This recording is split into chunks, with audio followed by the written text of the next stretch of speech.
Firstly, I apologize I'm unable to share in the celebrations with you all tonight. By this time, I'm somewhere in the Middle East caring for those in harm's way, serving for the U.S. Army.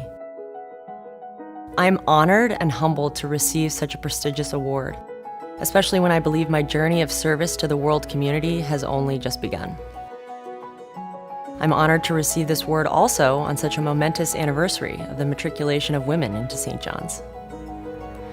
I would first like to recognize my class. St. John's class of 2002, please stand and be recognized.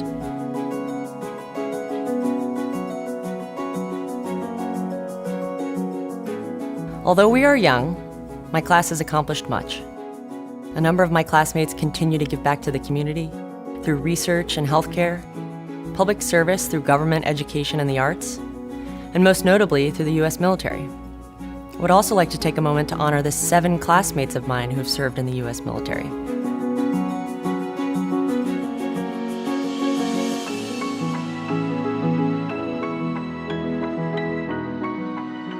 While I am only on my first deployment of my career, all of these young men have been deployed overseas in support of United States conflicts abroad.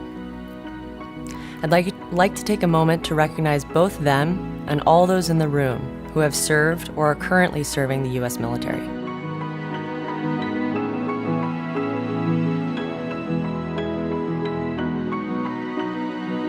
I would also like to thank my family and friends who are at this event tonight for their constant support of me.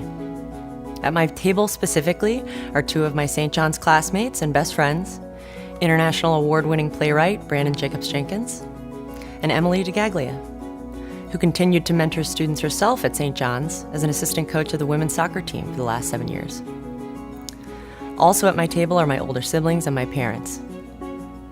My father served as an example to me of the value and true happiness that can come from strong Catholic faith, as well as service to our country.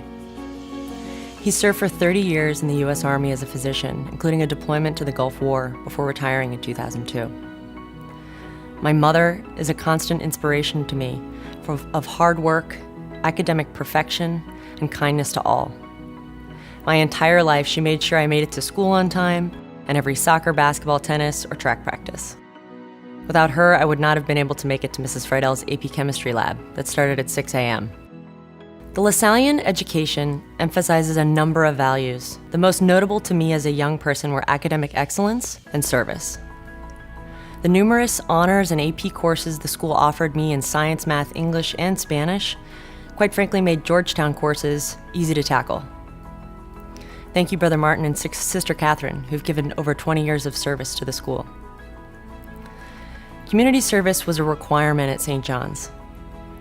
During my 3rd year at St. John's, I came across the Amigos de las Americas program. The program involved living abroad in a Latin American country, immersing in the language and culture, with the ultimate goal of service to the community.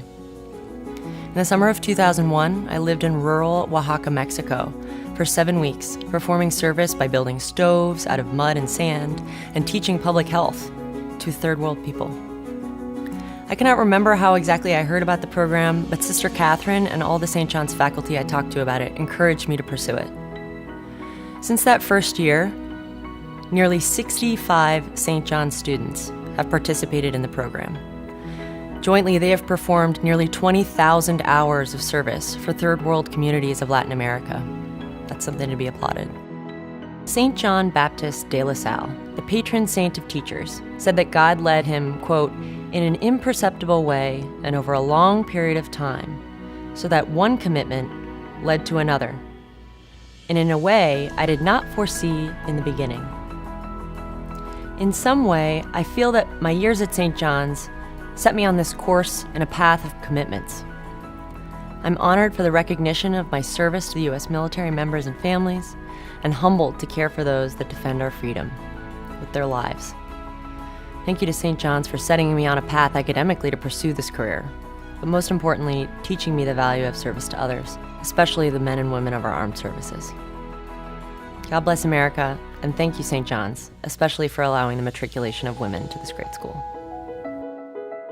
And now, to accept my award, is my sister and CBS News correspondent, Nora O'Donnell.